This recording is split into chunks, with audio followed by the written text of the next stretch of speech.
नमस्कार मेरे छोटे भाई-बहनों, स्वागत है आप सभी का आपके अपने YouTube channel study with Amit में। तो आज की इस वीडियो में क्लास 10th का जो साइंस का पहला चैप्टर है, अभिक्रियाएँ, रासायनिक अभिक्रियाएँ एवं समीकरण। तो उसके कुछ इम्पोर्टेंट जो अभिक्रियाएँ हैं और कुछ इम्पोर्टेंट पॉइंट वो देखेंगे। काफ़ी इम्पोर्टेंट है यूपी बोर्ड के एग्ज़ाम के लिए। चलिए दोस्तों करते हैं वीडियो को स्टार्ट और आपका जैसे पहली हेडिंग है भौतिक परिवर्तन। जिस परिवर्तन में पदार्थ के केवल आकार, रूप या अवस्था में परिवर्तन होता है तथा कोई नया पदार्थ नहीं बनता है, उसे भौतिक परिवर्तन कहते हैं।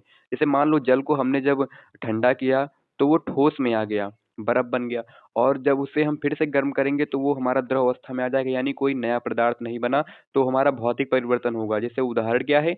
बर्फ का पानी में बदलना, आपका उदाहरण हो गया। दूसरा देखते हैं रासायनिक परिवर्तन। जिस परिवर्तन में एक या अधिक पदार्थ मिलकर नया पदार्थ बनाते हैं, उसे रासायनिक परिवर्तन कहते हैं। मतलब यहाँ पर एक या अधिक पदार्थ मिलकर नया पदार्थ का निर्माण करते हैं, तो उसे क्या कहेंगे? रासायनिक परिवर्तन।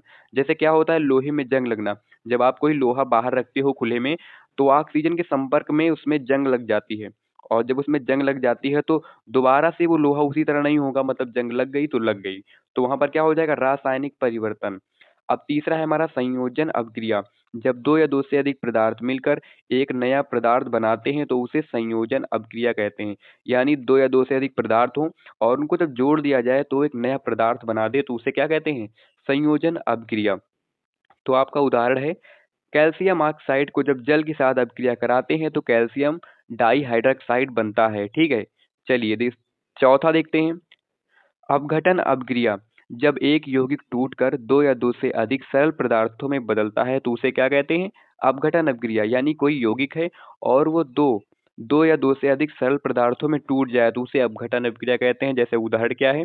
कैल्शियम कार्बोनेट को जब हम तोड़ते हैं तो कैल्शियम ऑक्साइड और कार्बन डाइऑक्साइड बनता है। ठीक है? Carbon dioxide. तो हम क्या किसको तोड़े यहाँ पर? कार्बन कैल्शियम कार्बोनेट को तोड़ें तो हमारा कैल्शियम ऑक्साइड और हमारा कार्बन डाइऑक्साइड बना। चलिए पांचवी अभिक्रिया है विस्थापन अभिक्रिया। जब एक अधिक अभिक्रियाशील तत्व कम अभिक्रियाशील तत्व को उसकी यौगिक से हटा देता है तो उसे विस्थापन अभिक्रिया कहते हैं। मतलब अदला बदली कर लेता है। जैसे हम अभिक्रिया कराते हैं जिंक और कॉपर सल्फेट की तो क्या होता है? जिंक सल्फेट बन जाता है और कॉपर बाहर हो जाता है। यहाँ पर क्या था? Copper sulphate. ये जिंक जो है सल्फेट से बॉन्ड बना लेता है, सल्फेट से जुड़ जाता है और कॉपर को बाहर कर देता है। ठीक है? तो ये हमारी कौन सी अभिक्रिया हो जाएगी? विस्थापन अभिक्रिया। अब छठवीं है वियोजन अभिक्रिया। जब कोई यौगिक जल में घुलकर अपने आयनों में टूट जाता है तो उसे वियोजन अभिक्रिया कहते हैं। आयनों में टूटने का मतलब प्लस और माइनस में। उसका जो तत्व है वो प्लस है, ऋणात्मक है या फिर धनात्मक है। तो जैसे सोडियम क्लोराइड है, सोडियम क्लोराइड साधारण नमक, जब इसको तोड़ते हैं तो सोडियम तो प्लस हो जाता है लेकिन जो क्लोरीन होता है वो माइनस हो जाता है। ठीक है? चलिए अगला देखते हैं ऊष्माक्षेपी अभिक्रिया। जिस अभिक्रिया में ऊष्मा निकलती है उसे ऊष्माक्षेपी अभिक्रिया कहते हैं। जैसे हमने मीथेन ले लिया और ऑक्सीजन ले लिया तो वो कार्बन डाइऑक्साइड प्लस जल और प्लस का क्या निकलेगी? ऊष्मा निकलेगी। ठीक है? उसे ऊष्माक्षेपी अभिक्रिया कहते हैं। अब उसके बाद है ऊष्मा शोषी अभिक्रिया। जिस अभिक्रिया में ऊष्मा अवशोषित होती है उसे ऊष्मा शोषी अभिक्रिया कहते हैं। यानी ऊष्मा अपने अंदर सोखता हो उसे ऊष्मा शोषी। उदाहरण क्या है? कैल्शियम कार्बोनेट जब इसको तोड़ते हैं तो कैल्शियम ऑक्साइड और कार्बन डाइऑक्साइड में टूट जाता है। ठीक है? अब अगली हेडिंग देखते हैं ऑक्सीकरण। जिस प्रक्रिया में किसी पदार्थ में ऑक्सीजन का जुड़ना या हाइड्रोजन का हटना होता है उसे ऑक्सीकरण कहते हैं। मतलब ऑक्सीजन जुड़ जाए और हाइड्रोजन हट जाए। जैसे हमारा मैग्नीशियम और ऑक्सीजन को जब जोड़ते हैं तो हमारा मैग्नीशियम ऑक्साइड बन जाता है यानी ऑक्सीजन जुड़ जाता है। ठीक है? और हाइड्रोजन होगा तो क्या होगा? हट जाएगा। चलिए नेक्स्ट देखते हैं अपचयन। जिस प्रक्रिया में किसी पदार्थ से ऑक्सीजन हटती है या फिर हाइड्रोजन जुड़ती है उसे क्या कहते हैं? अपचयन। अब ऑक्सीकरण में क्या होता है कि ऑक्सीजन जुड़ती है, हाइड्रोजन हटती है। अपचयन में होता है कि ऑक्सीजन हटती है, हाइड्रोजन जुड़ता है।